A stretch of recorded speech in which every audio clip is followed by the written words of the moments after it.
የዛሬው የእንግሊዘኛ ትምህርታችን በቢዝነስ ዓለም ውስጥ ላላችሁ ወይም ደግሞ ወደ ቢዝነስ መግባት ለምትፈልጉ በሙሉ በጣም ጠቃሚ ትምህርት ነው። እንደምታውቁት ቢዝነስ ላይ ብቻ የሚጠሩ ዩኒክ የሆኑ ቮካብላሪ ቃላቶች አሉ። እነዛን ቮካብላሪ ቃላቶች ዛሬ በደንብ እንማራለን። እነዚህንም ደግሞ በደንብ ስታውቁ በቢዝነስ ከሰዎች ጋር በአግባቡ መግባባት እንድትችሉ ያደርጓችኋል። ባለፈው የጀመርነው ትምህርት ነው ቢዝነስ ላይ ከሐሳብ ማፍለቅ አንስቶ ቢዝነሳችንን እስከ መገንባት ድረስ ያለውን ትክክለኛ ፕሮሲጀር ተከትለን ነው እነዚህን ቃላቶች እየተማርን የነበረው። እናስታውስ እስኪ እነዚህ ሂደቶች ምንድን ነበሩ የሚለውን። መጀመሪያ ላይ ወደ ቢዝነስ ልንገባ ስንል የቢዝነስ ሐሳብ ይኖረናል። ያን ቢዝነስ ሐሳብ ደግሞ አዋጭ ነው አይደለም የሚለውን ማረጋገጥ ነው አይደለ? የመጀመሪያው ስቴጃችን ምን ብለን እንጠራዋለን ብለናል? ቢዝነስ አይዲዬሽን ኤንድ ፊዚቢሊቲ ስተዲ። ቢዝነስ አይዲዬሽን ሐሳብ ማፍለቅ፣ ፊዚቢሊቲ ደግሞ አዋጭነቱን ማጣራት ማረጋገጥ ነው። ከዛም ማስከተል ገበያችንን ማጥናት፣ ደንበኞቻችንን ማጥናት ሁለተኛው ስቴጅ ነው አይደለ? ማርኬት ሪሰርች ኤንድ አናሊሲስ ብለን ጠርተናል ይሄንንም። ከዛም ማስከተል ወደ ቢዝነስ ዓለም ውስጥ የምንገባበትን እቅድ ስትራቴጂ መንደፍ ሶስተኛ ላይ ፕላኒንግ ኤንድ ስትራቴጂ ብለን አስቀምጠናል። ከዛም ማስከተል ወደ ቢዝነስ ልንገባ ያሰብነው ቢዝነስ አይዲያን ወደ ፕሮዳክት መቀየር፣ ፕሮዳክቱን ዴቨሎፕ ማድረግ አራተኛ ስቴጅ ይሆናል አይደለ? ፕሮዳክት ዴቨሎፕመንት ስቴጅ ብለን እንጠራዋለን። አምስተኛ ላይ ወደ ማርኬት ስንገባ በሙሉ ስኬል መግባት የለብንም። ፕሮዳክታችንን መጀመሪያ ላይ ማርኬቱ እንዴት አድርጎ ነው የሚቀበለው የሚለውን ለማረጋገጥ በመጠኑ እንገባለን። ይሄ ምን ይባላል? ፓይለት ፕሮጀክት ወይም ፓይለቲንግ ማለትም ትችላላችሁ። ፓይለት ፕሮጀክት then ቢዝነስ ፎርሜሽን፣ ቢዝነሳችንን ፎርም ማድረግ ማቋቋም፣ መንግስት እንዲያውቀው ማድረግ፣ ከዛ ወደ ቢዝነስ ዓለም መቀላቀል። መጨረሻ ላይ ሰባተኛ ላይ ቢዝነስ ውስጥ ከገባን በኋላ ቢዝነስ ፈንክሽንስ የምንላቸው አሉ። ቢዝነስ ፈንክሽንስ ማርኬቲንግ ማስተዋወቅ፣ ሴልስ ሽያጭ፣ ሂውማን ሪሶርስ ማኔጅመንት፣ ፋይናንስ አካውንቲንግ፣ ኦፕሬሽን ማኔጅመንት፣ ፕሮኪውርመንት፣ ሎጂስቲክስ፣ አይቲ በርካታ አሉ። በዚህ መሰረት ነው የቢዝነስ ቮካብላሪያችንን የምንማረው።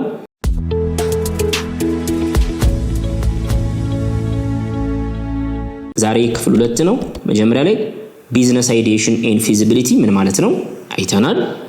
ማርኬት ሪሰርች ኤንድ አናሊሲስ እና ፕላኒንግ ኤንድ ስትራቴጂ እነዚህን አይተን መተናል። ወደ ኋላ ሄዳችሁ ክፍል 1ን አይታችሁ መምጣት ትችላላችሁ። ከአራተኛው ጀምረን እንሄዳለን። አራተኛ ላይ የምናገኘው ፕሮዳክት ዴቨሎፕመንት የሚባለውን ይሆናል። ፕሮዳክት ዴቨሎፕመንት ምን ይላል? ክሬቲንግ ኢምፕሩቪንግ ኦር ላውንቺንግ a new product or service። በጣም ጥሩ። መጀመሪያ ላይ ወደ ቢዝነስ ዓለም ለመግባት ቢዝነስ አይዲያ አላችሁ፣ ሐሳብ አላችሁ። ያ ቢዝነስ አይዲያ ሰዎች ጋር የሚደርሰው ፕሮዳክቱን እጃችሁ ላይ ዴቨሎፕ ስታደርጉ ነው፣ ወይም ሰርቪስም ሊሆን ይችላል። it could be either a product or a service። ያንን ግን ዴቨሎፕ ማድረግ ይጠበቅብናል ማለት ነው። እኛ እንደ ቋንቋ ትምህርት ቤት ሰርቪስ ነው ዴቨሎፕ የምናደርገው አይደለም፣ ሰርቪስ ነው ለእናንተ የምናደርሰው። ይሄንን ግን ትምህርት ቤታችንን ከመክፈታችን በፊት ካሪኩለም ማዘጋጀት፣ ቲቺንግ ሜቶዶሎጂ መምረጥ፣ የተለያዩ ነገሮች አሉ አይደለም። ይሄ ፕሮዳክት ዴቨሎፕመንት ነው ወይም ሰርቪስ ሊሆንም ይችላል። ከዛ ማስከተል እዚህ ላይ የምናነሳት አንድ ተርም ብዙ ጊዜ የምትነሳ MVP የምትባላለች፣ እሷን ማወቅ አለባችሁ። what does MVP represent? minimum viable product። minimum viable product እናንብበው እስኪ እናንብበው። minimum viable product ምን ማለት ነው? simplest version of a product to test the market። simplest version of a product to test your market። ኦኬ ምን ማለት ነው? ገበያችሁ ውስጥ ለመግባት ለምሳሌ የቢዝነስ አይዲያ ሲመጣልኝ የቋንቋ ትምህርት ቤት መክፈት አለብኝ ብዬ ሳስብ በቋንቋ ትምህርት ቤታችን እንዲሰጡ የምፈልጋቸው በርካታ ፕሮግራሞች፣ ኮርሶች ይኖራሉ እንበል። ጄነራል ኢንግሊሽ፣ ስፖከን ኢንግሊሽ፣ ቢዝነስ ኢንግሊሽ እያልን 10 የሚደርሱ ፕሮግራሞችን መዘርዘር ይችላሉ። መጀመሪያ ላይ ወደ ማርኬት ስገባ 10ንም ይዤ መግባት የለብኝም አይደለ? በጄነራል እንግሊሽ መሞከር ይጠበቅብኛል። ገብታችኋል? ገና አዲስ ነኝ። ስኬላችንን ዝቅ አድርገን ነው መጀመር ያለብን። ጀነራል እንግሊሽ የሚባለውን ደግሞ በምንጀምር ጊዜ ይሄ ኮርስ ወደ ማርኬት መግባት ያለበት ተማሪዎች ከስተመሮች ጋር መድረስ ያለበት ይሄን ሲያሟላ ነው ብለን ምንድነው ሪኳየርመንት እንዘረዝራለን። ወደ 10 የሚደርሱ ሪኳየርመንቶችን እንዘረዝራለን። ከተቻለ ከ10ም በላይ መሄድ ሊኖርብን ይችላል። ነገር ግን ማርኬት ላይ ግን ለመግባት ቢያንስ እነዚህ 10ን ማሟላት አለበት። ቢያንስ ነው ያልኩት። ግን የከስተመሮችን ፍላጎት ለማሟላት ሳቲስፋይ ለማድረግ ከዛ የበለጡ ብዙ ነገሮች ማካላውን አለብን። ግን ቢያንስ ግን ቫልዩ ዴሊቨር ለማድረግ ለማርኬቱ ያንን ማሟላት ካለብን ይሄ ፕሮዳክት the simplest version ነው። በቃ ትንሿ የምትባሉ ማርኬት ላይ መግባት ያለባት ትንሿ ቨርዥን ነች። ሚኒመም ቫያብል ፕሮዳክት ብለን እንጠራታለን። ሚኒመም ቫያብል ፕሮዳክት እንላታለን። ኢኖቬሽን የሚል ቃል አለ። የቢዝነስ ዓለም ውስጥ የሚገባ ወይም ያለ ሰው ኢኖቬሽን ወይም ፕሮዳክታችንን ዴቨሎፕ ስናደርግ ኢኖቬቲቭ መሆን አለብን። የሰዋሰው አካዳሚ ካሪኩለም ፈጠራ የተሞላበት ሊሆን ይገባል። ያለበለዚያ ከሌሎቹ ጋር ተመሳሳይ ነው የሚሆነው፣ ከተለመደው ነገር ጋር ተመሳሳይ ነው። ኢኖቬሽን introducing new ideas አዳዲስ ሐሳቦችን ማፍለቅ methods or products ይሄንን የሚይዝልን ይሆናል።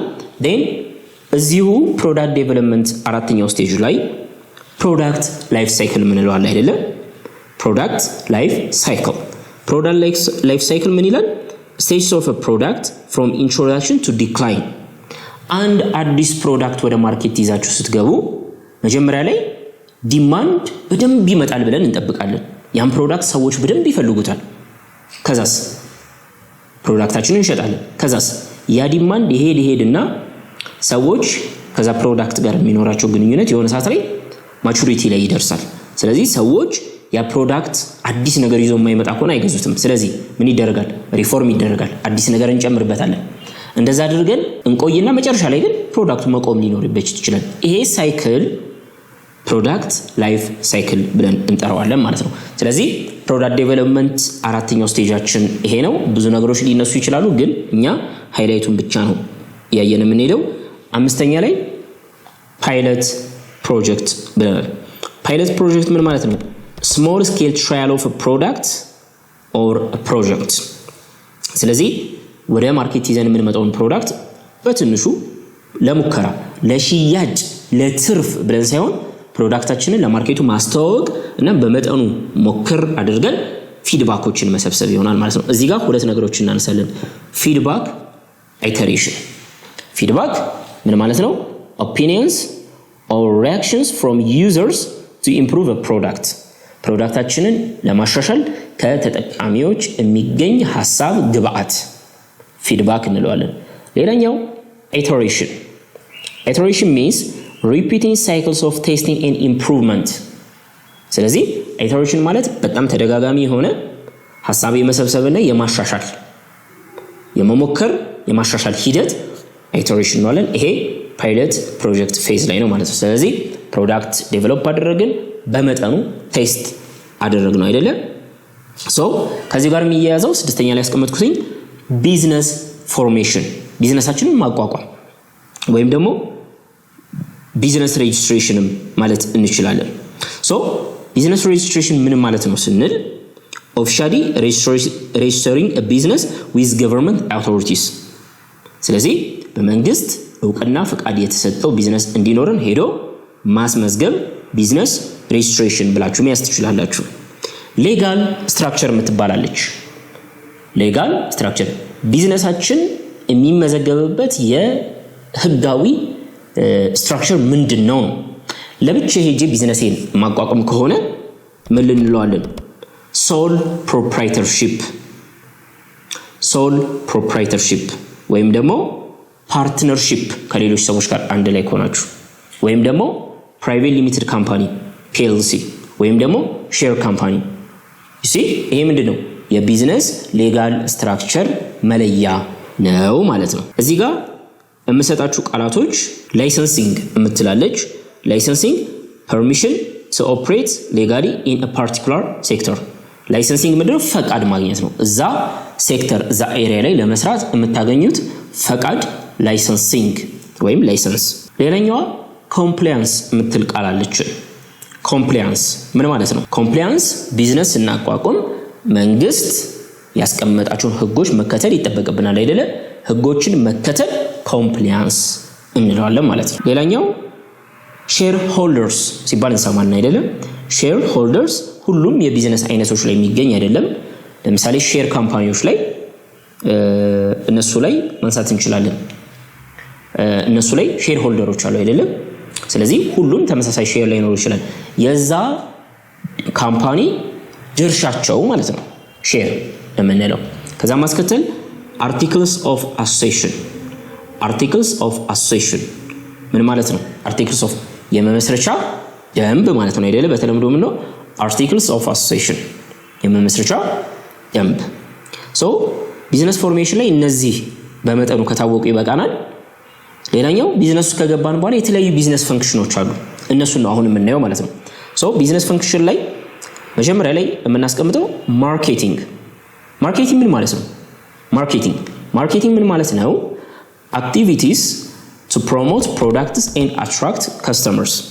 ስለዚህ ማርኬቲንግ ማለት ያዘጋጃችሁት ቢዝነስ ፕሮዳክት አለ። ሰዎች ስለ ፕሮዳክታችሁ ማወቅ አለባቸው። ሰዎች ስለ ፕሮዳክታችሁ ቫልዩ ጥቅም መረዳት አለባቸው። ሰዎች ፕሮዳክታችሁን ፈልገው መምጣት አለባቸው። ይሄንን የሚሰራልን ማርኬቲንግ ነው ማለት ነው። activities to promote and attract customers. This is marketing. ሁለት ሴልስ ደግሞ አትራክት ተደርጎ የመጡ ከስተመሮች ገዝተው እንዲሄዱ ከኪሳቸው ገብተው ገንዘባቸውን አውጥተው እንዲሰጡን የምናደርግበት ነው። ማግባባት። ሴልስ ምን ብለን ዲፋይን ማድረግ እንችላለን? activities to sell products or service። ያዘጋጀነውን ፕሮዳክት ሰርቪስ ሰዎች እንዲገዙን ማድረግ ሴልስ ብለን መያዝ እንችላለን። ሌላኛው ቢዝነስ ላይ ያለው ፈንክሽን ከስተመር ሰርቪስ። support or service provided to customers before, during and after purchase. So customer service ማለት ደንበኞች የሚያስፈልጋቸውን አገልግሎት በሙሉ እንዲገኝ ማድረግ ከመግዛታቸው በፊት፣ በሚገዙ ወቅት፣ ከገዙ በኋላ በእያንዳንዱ ጆርኒያቸው ላይ አጠገባቸው መሆን ከስተመር ሰርቪስ። እኛ ሀገር ላይ ትልቅ ድክመት አለብን የሚባለው የተለያዩ ቢዝነሶች ላይ ከስተመር ሰርቪስ እንደሆነ ታውቃላችሁ። ሂውማን ሪሶርስ ማኔጅመንት ምን ማለት ነው? ሂውማን ሪሶርስ ማኔጅመንት አንድ ቢዝነስ የሚያስቀምጠው የሆነ ጎል ግብ ይኖራል። ያን ግብ የሚያወርድለት ሰዎች ናቸው። እዛ ቢዝነስ ላይ የሚሰሩ ሰዎች ናቸው። እነዚህ ሰዎች ከየት ነው የሚመጡት? መቀጠር አለባቸው አይደለ? ከተቀጠሩ በኋላ ክፍተት ሲኖር ማሰልጠን ማብቃት ያስፈልጋል። ከዛ ማስከተል ደግሞ ከካምፓኒው በሚወጡ ጊዜ ያን ፕሮሰስ መከታተል ማኔጅ ማድረግ ያስፈልጋል። ይሄንን የሚሰራልን ማን ነው? ሂውማን ሪሶርስ ማኔጅመንት HRM የምንለው ይሆናል። ማኔጂንግ ኤምፕሎይስ ኢንክሉዲንግ ሃየሪንግ ኤንድ ትሬኒንግ ሌሎችም ነገሮችን ያካትታል። ሌላኛው ፋይናንስ ኤንድ አካውንቲንግ ይሄም አስፈላጊ ዲፓርትመንት ነው አይደለም?